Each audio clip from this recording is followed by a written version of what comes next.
that for the first time, the Ministry of DoNER has also cleared investment plans for the tourism sector.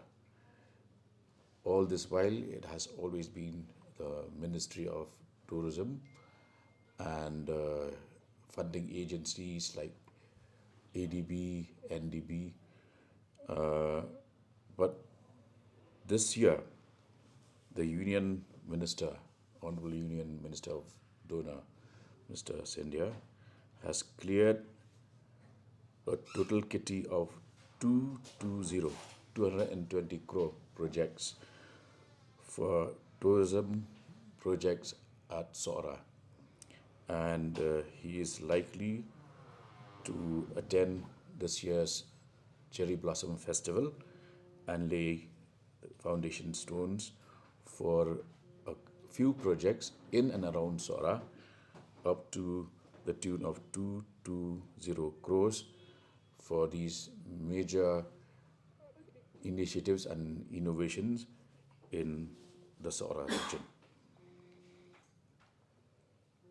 In a couple of months back, I had taken an inspection of our textiles complex located at Lau Sau Tun, which is close to the Shillong Roadway project.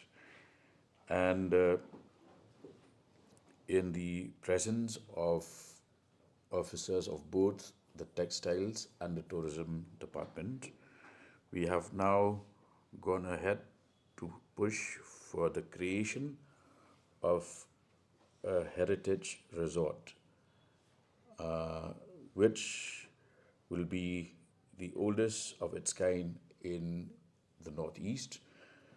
The sericulture farm at Lau Sau Tun was initiated and started by the British in 1925.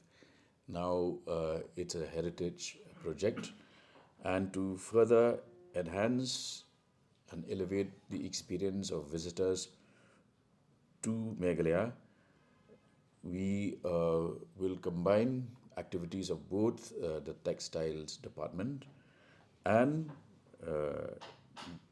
the tourism department in order to also cater to the potential rise of footfall in that region once the Shillong Roadway project is completed, hopefully in 2 years from now. So these are major developments and matters which I'd like to share with you.